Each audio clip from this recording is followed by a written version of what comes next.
أعوذ بالله من الشيطان الرجيم. بسم الله الرحمن الرحيم. السلام عليكم ورحمة الله وبركاته.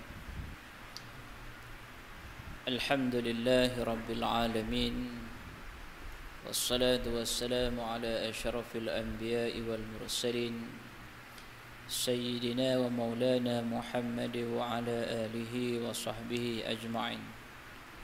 سبحانك لا علم لنا إلا ما علمتنا إنك أنت العليم الحكيم. اللهم فقهنا في الدين وعلمنا تأويل واهدنا صراطك المستقيم ولا حول ولا قوة إلا بالله العلي العظيم. Yang dihormati Tuan Imam, pengerusi ahli jawatan kuasa surau, muslimin yang dirahmati Allah Subhanahu wa taala.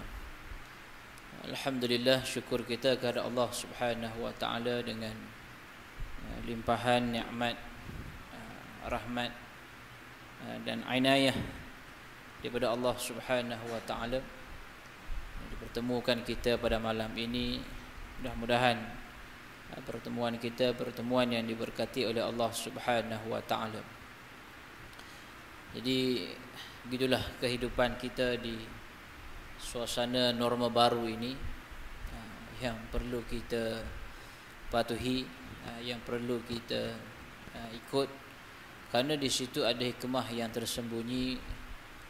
Allah mengaturkan sesuatu itu adalah hikmahnya. Kita walau bagaimanapun ikut arahan-arahan, patuh pada peraturan-peraturan yang telah pun dikeluarkan. Mudah-mudahan Allah memberikan kita kesihatan, jauhkan kita daripada sebarang penyakit, khususnya COVID-19 ini. Jadi insyaAllah malam ni kita renung sedikit ataupun sebuah hadis Nabi SAW yang membicarakan perihal tentang taqwa, dan juga ada 3 perkara yang dapat kita ambil daripada sebuah hadis ini. Yang pertamanya adalah berkaitan dengan taqwa, peranan dan nilai taqwa itu. Yang keduanya berkaitan dengan pelaksanaan ataupun perkara yang baik. Yang ketiga adalah berkaitan dengan akhlak yang baik. InsyaAllah kalau ada kesempatan. Jadi keadaan SOP yang baru ni, waktu pun kita tak boleh lebih. Jadi tolonglah agak-agak kalau dah dekat-dekat tu buat syarat lah kan. Bila dah lama tak bercakap ni, kadang-kadang dia kan duk kumpul 3-4 bulan punya idea. Jadi insyaAllah sambil kita berehat menunggu isyak. Baik. An Abi Dzar Jundub bin Junadah wa Abi Abdurrahman Mu'adz bin Jabal radhiyallahu anhuma an Rasulillah sallallahu alaihi wasallam qala ittaqillah haitsuma kunta wa atbi'is sayyi'ata al-hasanah tamhuha wa khaliqin nas bi khuluqin hasan. Rawahu Tirmidzi. Abu Dzar Jundub bin Junadah dan Abu Abdurrahman Mu'adz bin Jabal melaporkan, Rasulullah sallallahu alaihi wasallam telah bersabda, bertakwalah kepada Allah di mana sahaja kamu berada. Iringilah keburukan dengan kebaikan, pasti ia boleh menghapuskan, dan pergaulilah manusia dengan akhlak yang baik. Hadis riwayat Tirmidzi. Baik, dalam hadis ini yang pertama kita nak ambil daripada 3 perkara tadi, berkaitan dengan takwa, berkaitan dengan kita melakukan amal kebaikan, menghapuskan dosa. Yang ketiga berkaitan dengan akhlak. Kita pergi yang pertama dahulu, berkaitan dengan takwa. Apa itu takwa? Yang kita dengar khatib pun menyebut ittaqullah, menjadi rukun dalam khutbah itu. menyebut mengajak manusia supaya takwa kepada Allah Subhanahu wa taala. Ittaqullah, ittaqullah. Baik. Maksud ittaqullah adalah ataupun maksud takwa itu ialah melaksanakan segala apa sahaja perintah Allah Subhanahu wa taala dan dalam masa yang sama menjauhkan segala larangan Allah Subhanahu wa taala. Beza takut kita kepada Allah dengan takut kita kepada makhluk. Pasal tu tak boleh sama takut kita kepada virus COVID-19 dengan takut kita kepada Allah Subhanahu wa taala, ataupun takut kita kepada perkara yang boleh mendatangkan mudarat berbanding dengan takut kita kepada Allah Subhanahu wa taala. Jadi kalau kita salah faham dari sudut takwa itu menyebabkan jadi gitulah.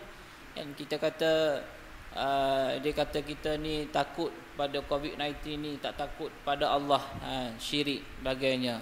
Jangan mudah sangat. Kan? Takut kita kepada perkara yang berbahaya, kita kena jauhkan diri. Contoh rimau, kita kata takut pada rimau, kan? Kita jauhkan diri. Adakah orang takut rimau mendekatkan diri kepada rimau? Dah jadi tak betul lah. Takut kita kepada Allah, mendekatkan diri kita kepada Allah. Makna perbezaan takut di situ. Betul tak sama takut kita pada Allah dengan takut kita kepada makhluk yang mendatangkan bahaya. Jadi menepati dengan makna takwa ini, makna kita melaksanakan apa sahaja perintah Allah Subhanahu wa taala yang disampaikan oleh Nabi sallallahu alaihi wasallam dalam firman-Nya, dalam hadis Nabi, maka kita kena buat, kita kena ikut. Itu menepati takut. Dan dalam masa yang sama, bentuk-bentuk larangan Allah, apa yang Nabi larang, apa yang Allah larang itu disampaikan oleh Nabi. Nabi memberitahu kita Allah melarang, maka kita kena usaha sedaya upaya meninggalkan larangan Allah. Barulah orang kata apa, jadi kita sebagai hamba Allah yang bertakwa. Begitu juga takwa ini Allah bagi tahu kepada Nabi. Allah suruh Nabi ini bertakwa dengan khusus disebut dengan perkataan Nabi. Sebagai contoh dalam surah Al-Ahzab ayat yang pertama, ya ayyuhan nabiyyu taqillah wa la tuti'il kafirin wal munafiqin innallaha kana aliman hakima. Wahai Nabi, bertakwalah kepada Allah dan janganlah kamu menuruti keinginan orang-orang kafir dan orang-orang munafik. Sesungguhnya Allah Maha mengetahui lagi Maha bijaksana. Nabi pun Allah perintahkan supaya bertakwa. Begitu juga Allah perintahkan supaya bertakwa di kalangan orang-orang yang beriman. Allah sebut apa dia? Dalam surah Al-Ali Imran ayat 102, Allah sebut, ya ayyuhalladzina amanu taqullaha haqqa tuqatih wa la tamutunna illa wa antum muslimun. Lalu dengar ayat ni kan? Cuma hari tu kita kena PKP tak dengar lah. Tapi bila dah dibenarkan solat Jumaat ni, kita dengar baliklah ayat ni, kita dengar kembali. Baik.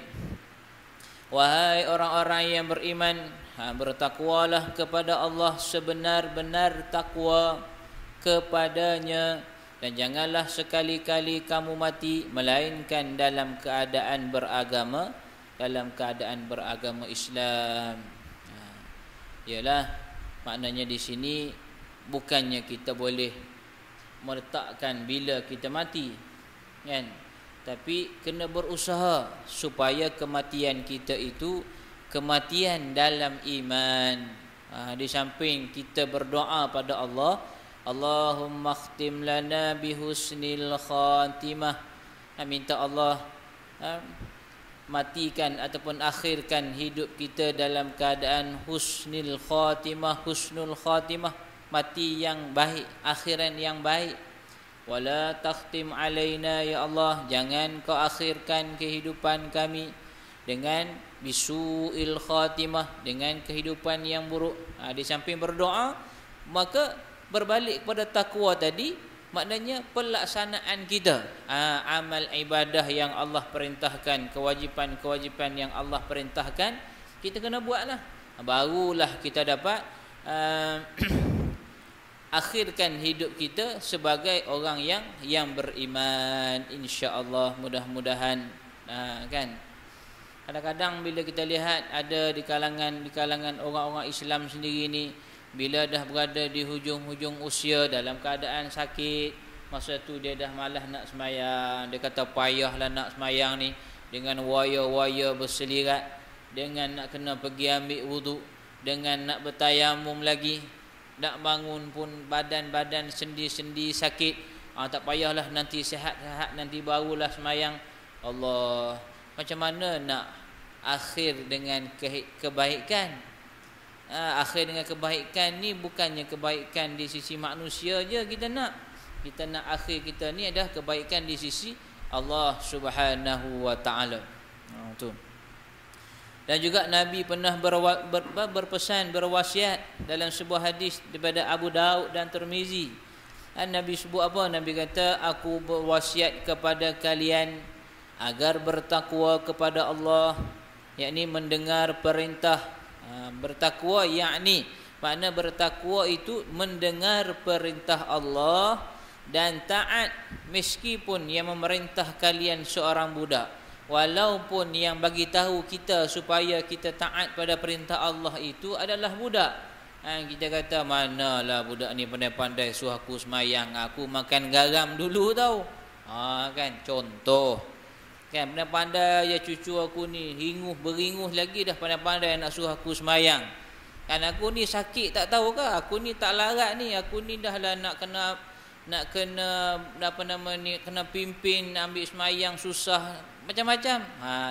Sebenarnya tak kira siapa yang bagi nasihat kita itu, walaupun kalangan budak-budak, tapi nasihat yang supaya kita ikut perintah Allah, taat pada perintah Allah, ikutlah. Taatlah. Baik. Siapa pun di antara kalian yang masih hidup, tak kira siapa pun, nescaya siapa pun di antara kalian yang masih hidup, nescaya akan menyaksikan banyak perselisihan. Ini panjang hadis ni, nak cerita kait-kait tu. Kita nak ambilnya adalah berkaitan dengan takwa tadi tu. Nabi pesan supaya kita bertakwa. Allah sebut dalam Quran, Allah panggil dengan panggilan yang indah. Ya ayyuhalladzina amanu. Allah panggil kita, wahai orang-orang yang beriman. Jangan cukup sekadar iman, bahkan kena dengan takwa. Baik. Jadi apa faedah di antara kelebihan bila mana kita jaga nilai takwa ini, hubungan kita dengan Allah ini? Apa kelebihannya? Dan apa faedahnya? Kan kita ni tengok orang yang tak jaga hubungan dengan Allah, orang tak semayang pun bisnes makin bertambah maju. Kan, tak semayang, tak puasa pun hidup nampak makin kaya, makin senang. Kan, kita ni semayang pun rasa kadang-kadang rasa kelang kabut. Kan, baca Quran pun kadang-kadang rasa kelang kabut. Orang langsung tak peduli bab agama ni, tengok makin kaya, makin kaya. Kan, apa kelebihan bila mana kita ni bertakwa kepada Allah Subhanahu wa taala? Yang pertama, kita ambil dalam bentuk poin-poin, senang. Kalau tidak dia jadi mengantuk. Kan, dia kena kipas ni jadi mengantuk pula. Kan, lalu kena aircon bila kena kipas jadi mengantuk. Baik, yang pertama, bila kita takwa kepada Allah Subhanahu wa taala, maka Allah mendatangkan rahmat. Mahal rahmat Allah ini, tak boleh dinilai dengan nilaian untuk kita beli, untuk kita berjual beli, tak boleh. Kaya mana kita pun kalau kita tidak takwa kepada Allah, tak dapat rahmat Allah ini. Ya?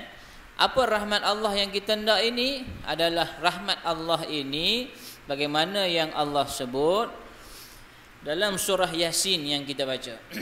Wa idza qila lahumuttaqu ma baina aydikum wa ma khalfakum la'allakum turhamun. Dan apabila dikatakan kepada mereka, takutlah kamu akan siksa yang di hadapanmu dan siksa yang akan datang, supaya kamu mendapat rahmat.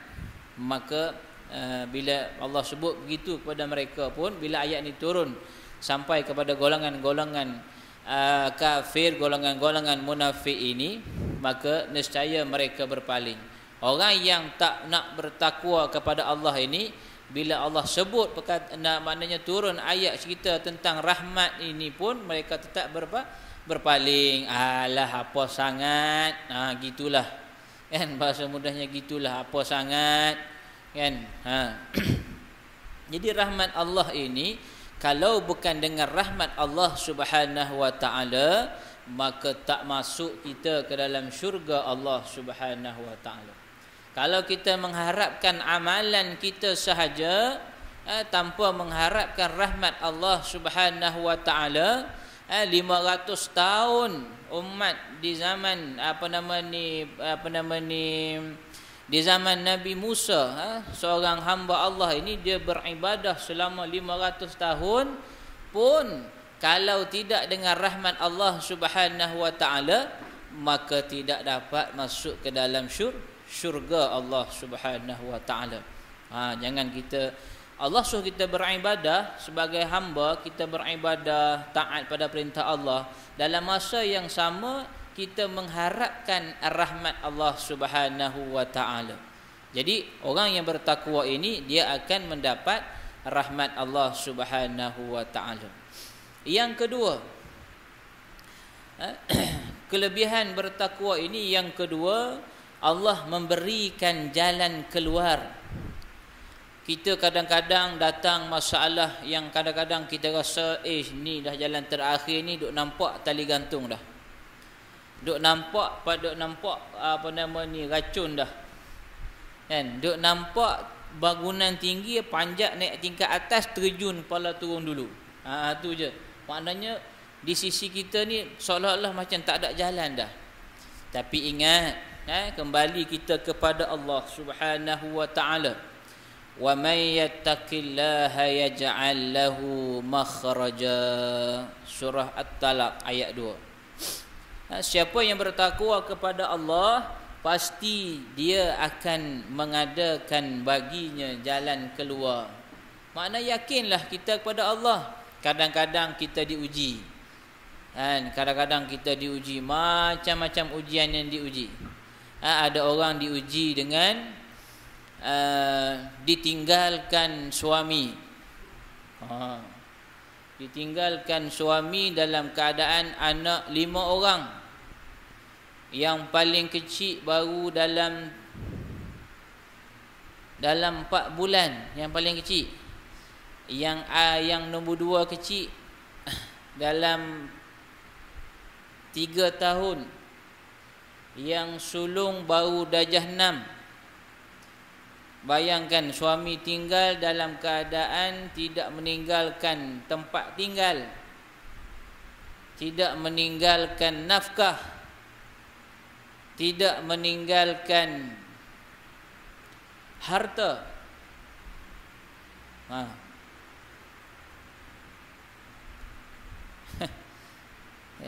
Tetapi di sebalik kesabaran, yakin pada Allah Subhanahu wa taala, tak ada pun anak yang mati kelaparan.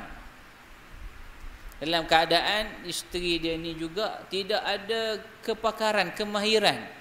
Menjahit tak pandai, nak menenun tak pandai, nak ambil upah buat ni tak pandai. Tak bekerja. Jadi yakin pada Allah Subhanahu wa taala, Allah bila kita bertakwa kepada Allah, mana Allah membuka pintu jalan, memberi satu laluan.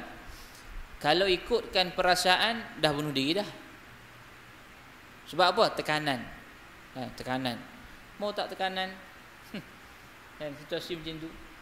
Suami pula bukan sekadar meninggal gitu je, libat dengan macam-macam hutang dan sebagainya. Yakinlah apa sahaja yang kita hadapi ujian atas dunia ni, Allah akan sediakan jalan penyelesaian. Jangan kita terlalu mudah rasa kecewa dengan Allah Subhanahu wa taala. Ada setengah bila dia kecewa dengan Allah, dia pergi ke arah kesyirikan. Ada juga Allah uji dengan sakit, pergi berubat, balik tak sihat, pergi berubat tak sihat, makan ubat tak sihat, semua doktor dah jumpa tak sihat, segala pakar dah jumpa tak sihat, sakit juga. Akhir sekali pergi cari orang yang menggunakan jin, cari bomo, maka sihat. Bila sihat, di situlah menguji ketakwaan kita kepada Allah Subhanahu wa taala. Kita tengok, aku pergi makan ubat doktor tak sihat, pergi rawatan terapi tak sihat, pergi darus syifa pun tak sihat. Tengok aku pergi jumpa dukun, jumpa bomo ni, sekali je bawa air kosong je, ayam seekor, sihat pada hari ni. Dah kan, itu yang kita bimbang. Jadi sahabat, ingat kita kepada Allah Subhanahu wa taala. Kalau kita sakit, kita cuba baca kisah Nabi Ayub alaihissalam. Kalau kita sakit, baca kisah-kisah para sahabat. Tengok, ambil jalan cerita bagaimana kehidupan mereka boleh menjadikan motivasi kepada kita. Dan yang ketiga, Allah memberi rezeki yang tidak disangka-sangka. Sambungan ayat yang tadi itu, wa yarzuquhu min haitsu la yahtasib. Allah bagi rezeki kita ni dalam keadaan jalan yang tidak disangka-sangka. Sebagai contoh, kita lihat bagaimana kita menghadapi situasi keuangan, masalah keuangan di saat PKP ini. Allah uji kita. Pekerjaan tak ada, pendapatan kita dah mula susut, simpanan kita terpaksa keluar, nak bekerja tak boleh lagi. Ada yang kerja alhamdulillah lah. Ada sebahagian yang diuji oleh Allah Subhanahu wa taala, hilang pekerjaan dan sebagainya, yang menyebabkan sampai ke peringkat nak bayar yuran pun tak mampu, yuran anak pun tak mampu, terpaksa berhentikan sementara sekolah. Ada. Tetapi dalam keadaan yang sama, dia pun tidak terduga, datang insan-insan, hamba-hamba Allah, datang manusia-manusia memberikan bantuan dalam keadaan dia pun tidak mengadu pada siapa pun, melainkan mengadu pada Allah Subhanahu wa taala. Datang orang hantar bantuan, datang orang selesaikan yuran anak-anak dia, tolong bayar yuran anak-anak dia. Nampak? Kadang-kadang berlaku tak pada kita? Berlaku. Berlaku pada kita kan kadang-kadang tu. Itulah maknanya rezeki yang datang daripada Allah Subhanahu wa taala min haitsu la yahtasib, dalam keadaan kita tak sangka-sangka. Sebab itulah kita jangan berkira-kira dengan orang lain. Kita jangan berkira-kira dengan orang lain. Kita bantu orang lain, insya-Allah dengan bantuan kita pada orang lain itu, Allah tidak berkira-kira dengan kita. Tolonglah. Jangan kita rasa kita memberi sesuatu kepada seseorang mengharapkan orang itu memberi balasan. Ni aku bantu kau ni hari ni, kau jangan lupa aku. Kan kadang tu yang silap kita. Kita bantu dia, kau ingat ni apa yang aku bantu, bagi tolong ni, ingat suatu hari nanti apa-apa hal kau jangan lupa aku. Tak. Pokoknya boleh kita cakap kepada dia, ni aku bantu kau ni, doakan Allah berikan keberkatan. Yang tu boleh. Sebab memberi balas rezeki ataupun balasan itu adalah Allah Subhanahu wa taala. Yakinlah kita bantu orang, Allah akan bantu kita insya-Allah.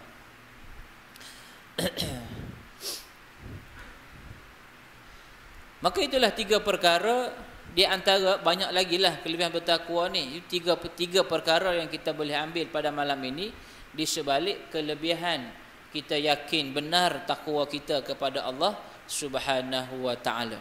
Baik, poin yang kedua, iaitu berkaitan dengan yang Nabi sebut, hendaklah kita ni melakukan kebaikan.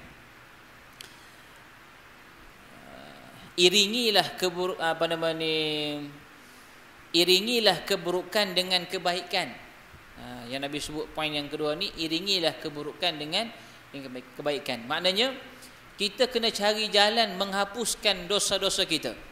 Kena cari satu jalan ataupun kena fikirkan apa yang membolehkan dosa kita dihapuskan oleh Allah Subhanahu wa taala. Kerana bila kita dosa kita tidak dihapuskan, tidak diberi kemaafan, tidak diampunkan oleh Allah Subhanahu wa taala, Allah rugilah kita. Bagaimana yang Nabi sebut dalam hadis ketika Nabi naik tangga tu kan, bulan Ramadan yang datangnya malaikat Jibril doa, siapa yang melepasi Ramadan, dosanya masih belum diampunkan oleh Allah, celakalah dia. Nabi sebut amin. Jadi penting kita cari jalan, bagaimana jalan untuk Allah berikan keampunan kepada kita. Macam hidup kita atas dunia ni lah, kita buat salah dengan bos. Kita buat salah dengan bos, kebetulan pula hujung tahun. Biasanya hujung tahun ni kan nak isi, dia panggil apa tu, SKT ke apa tu kan, nak naikkan pangkat ke, nak naikkan kadar allowance, nak kenaikkan gaji kan. Hujung-hujung tahun pula buat perangai, kita ni tersilap buat perangai. Jadi kan pandai je kita cari jalan macam mana nak bagi bos maafkan kita. Bawa pulut durian, bawa bubur durian kan, kena musim durian.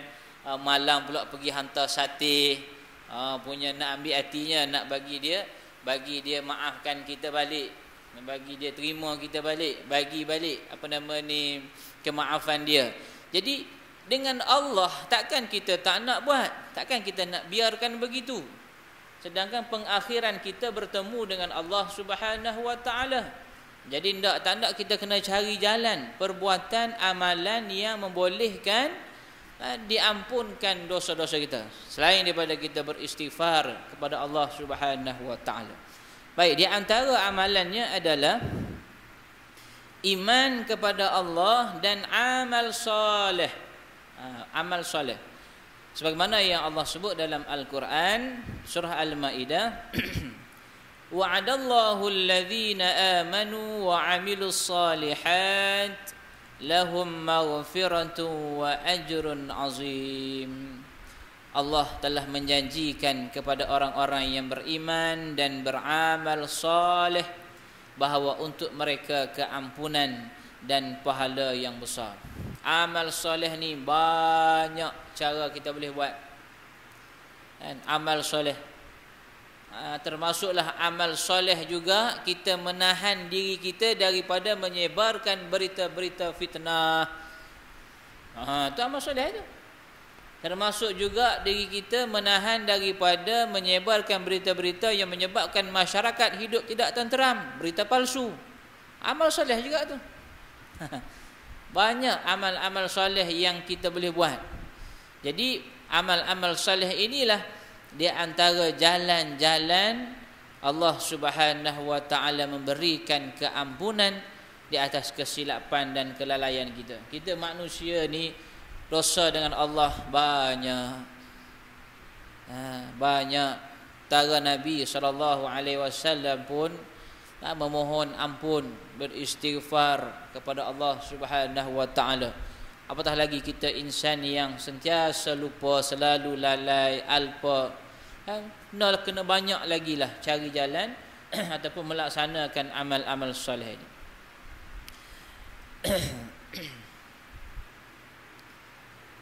Yang kedua, berapa minit lagi tu? 5 minit lagi, lebih kurang.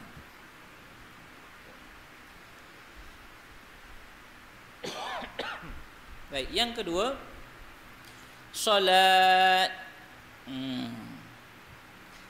Nabi sebut dalam hadis Bukhari Muslim kaitan dengan solat ini, tahukah engkau apabila di depan pintu rumah seseorang antara kalian ada sebuah sungai yang setiap harinya dia mandi 5 kali di dalamnya, apakah ada kotoran yang tersisa darinya?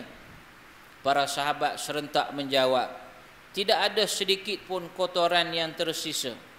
Baginda bersabda, semua itu bagaikan solat 5 waktu yang dengannya Allah menghapuskan kesalahan. Nabi buat perumpamaan, sungai tepi rumah mandi sehari 5 kali. Kalau dah sehari 5 kali mandi, maknanya badan kita ni dah tentu bersih. Jadi kalau kita solat, jaga solat kita ni 5 hari, 5 hari pula, 5 kali satu hari kefarduan itu yang kita jaga, insya-Allah jiwa kita juga bersih, perbuatan kita juga bersih. Jadi alhamdulillah kita Allah berikan taufik dan hidayah dapat kita jaga. Maka kita kena mainkan peranan. Di rumah kita ada orang, bagaimana solat mereka? Kita ada anak-anak, kita ada anak cucu, bagaimana solat mereka? Kita ada isteri, bagaimana solat mereka? Jiran-jiran, bagaimana solat mereka? Kita kena tengok juga itu. Baik, yang ketiga. Yang ketiga ni kita kena sentiasa dalam keadaan berwuduk. Ini payah ni, takkan pula musim-musim durian ni, kan? Sentiasa berwuduk. Nabi sebut dalam hadis riwayat Muslim, apabila seseorang muslim atau mukmin berwuduk lalu membasuh wajahnya, maka keluarlah dari wajahnya setiap dosa akibat pandangan matanya bersama dengan air atau bersama dengan titis air yang terakhir. Apabila dia membasuh kedua-dua tangannya, maka keluarlah daripada tangannya setiap dosa yang dilakukan oleh tangan-tangannya itu, apabila dengan air bersama dengan air atau bersama dengan titis air yang terakhir. Apabila dia membasuh kedua-dua kakinya, maka keluarlah setiap dosa yang dijalani oleh kakinya bersama dengan air atau bersama dengan titis air yang terakhir, sehingga dia keluar dalam keadaan bersih daripada dosa. Kita cuba amalkan, jadikan amalan kita, diri kita sentiasa berwuduk. Bukan susah pun, cuma kadang-kadang yang susah tu adalah malas. Nak tidur malam tu kan, kadang-kadang ambil wuduk, Allah, nak pula bila dah baring, nak bangun ambil wuduk tu, Allah, pejam pula, senyap terus. Kan, sentiasa kita berwuduk. Pagi nak pergi kerja, kan? Dan yang keempat, memperbanyakkan sujud. Keempat kan, memperbanyakkan sujud. Memperbanyakkan sujud ni maksudnya perbanyakkan solat sunat, kan? Solat sunat qabliyah, ba'diyah, solat sunat duha, solat sunat hajat, solat sunat taubat, solat sunat isyraq, macam-macam boleh kita buat. Solat sunat witir, solat sunat tahajud, solat sunat tasbih. Sujud termasuk perbuatan menghapuskan dosa. Maknanya solat sunat itu termasuk perbuatan menghapuskan dosa. Nabi bersabda, perbanyakkanlah sujud kepada Allah, kerana sesungguhnya tidaklah engkau bersujud satu sujud pun melainkan Allah akan mengangkat darjatmu dan menghapuskan kesalahanmu. Maka banyak lagi lah, di antaranya termasuklah zikrullah, zikrullah, puasa sunat, haji, umrah, sedekah, macam-macam banyak perkara-perkara yang boleh kita iringkan ataupun kita laksanakan bagi Allah Subhanahu wa taala memberikan pengampunan terhadap perbuatan-perbuatan kesalahan-kesalahan kita, kelalaian-kelalaian kita pada Allah Subhanahu wa taala. Dan poin yang ketiga adalah berakhlak baik sesama manusia. Mana yang Nabi sebut, wa khaliqin nas bi khuluqin hasan, maknanya buat baik, berakhlak, berperangai, bersikap baik kita sesama manusia. Sama ada berjiran ke, rakan sekerja ke, dalam satu organisasi ke, tak kisahlah. Kenal ke tak kenal ke, kena bersikap baik. Kerana akhlak yang baik merupakan sifat Nabi dan para rasul. Kan, kita sayang Nabi, kita ikut Nabi, maka kita juga kena ikut akhlak-akhlak yang Nabi telah tunjukkan kepada kita. Dalam hadis Nabi bersabda, sebaik-baik kalian adalah yang paling baik akhlaknya. Jadi kadang-kadang berkaitan dengan akhlak ini, kadang-kadang bila kita dalam keadaan tenang, insya-Allah kita boleh kawal akhlak kita. Kan?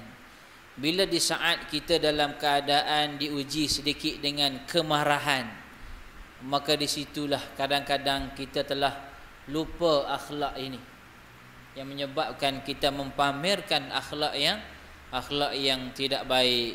Jadi kita kena mohon pada Allah Subhanahu Wa Taala, ya Allah, peliharalah akhlak kita ini. Kan? Kadang-kadang itulah bila kita dalam keadaan tengah duduk zikir, tengah duduk elok-elok ni okey je, tak ada masalah pun, kan? Bila saat kita diuji sedikit dengan datangnya perasaan marah itu, maka di saat itulah kita bimbang mempamerkan akhlak-akhlak yang tak baik. Kita lihat bagaimana Nabi SAW ketika menyampaikan dakwah di Mekah selama 13 tahun, Allah, apa yang Nabi tak kena, kan? Dibuangnya perut unta atas kepala, dihina, dicaci, dimaki. Tapi setelah kepulangan Nabi daripada menakluki kota Yathrib yang ditukar kepada nama Madinah Al-Munawwarah itu, kan, Nabi sudah pemegang kerajaan pada ketika itu. Pulangnya Nabi ke Mekah tanpa ada setitis darah pun. Maknanya Nabi tidak berdendam pun. Kalau kita kan, aku dah duduk di atas ni, siap kau. Kan, contohlah, kan, aku dah ada pengaruh ni, aku dah ada kuasa ni, siap kau. Standby, balas dendam balik. Kan, contoh. Kan, tapi itulah bukan sifat yang diajarkan ataupun akhlak yang diajarkan oleh Nabi sallallahu alaihi wasallam. Nabi mengajarkan diberi balasan, membalas dengan kemaafan, membalas dengan kebaikan. Mudah-mudahan dengan sikap kita itu memberikan petunjuk dan hidayah kepada mereka. Dan pengajaran yang kita boleh ambil daripada hadis ini yang pertamanya adalah bertakwa kepada Allah Subhanahu Wa Taala adalah kewajipan setiap muslim. Kewajipan setiap muslim dan asas diterimanya melalui amal soleh, amal kebaikan. Yang kedua, bersegeralah melakukan ketaatan, jangan tangguh-tangguh, jangan tunggu-tunggu, nanti. Kadang-kadang tu dia kata nantilah muda lagi, kan, nantilah muda-muda lagi ni, nantilah tua, bukan tua lah, nanti dah pencen nanti barulah perbanyakkan amal soleh. Bila dah pencen, dah tak larat, dah sakit, kita kata masa sakit ni lah kena ingat Allah banyak-banyak, kan. Masa sakit ni lah doa tidak terhijab, maknanya orang sakit ni Allah makbulkan doa. Semayang jangan tinggal, mohon ampun. Dia kata dah sakit tak larat, tunggulah nanti sihat nanti kah, barulah buat amal ibadah, buat amal soleh. Tuk senyap tak menyawa, dah rugi dah di situ. Kan, kita bukan tahu ajal kita bila. Kita tak tahu ajal kita bila. Baru-baru ni imam satu masjid Sungai Sekamat, kan, dapat khabar berita meninggal dalam keadaan terkejut jugalah, sebab dia bukannya sakit ni, cuma ada masuk hospital sebelum tu jantung lah. Lepas tu dah keluar hospital, jadi imam Jumaat lepas hari apa tu kan, hari Jumaat. Dia bertugas hari Jumaat sebelum tu. Lepas tu hari Khamis malam, lepas dia tak pergi ke masjid dia, sebab ada imam dua bertugas, jadi dia berjemaah di rumah. Lepas jemaah dengan anak, baca tadabbur surah Kahfi. Lepas tadabbur surah Kahfi, solat Isyak, pukul 10 dia rasa sakit dada, bawa ke hospital Kajang, pukul 11 inna lillahi wa inna ilaihi raji'un, meninggal.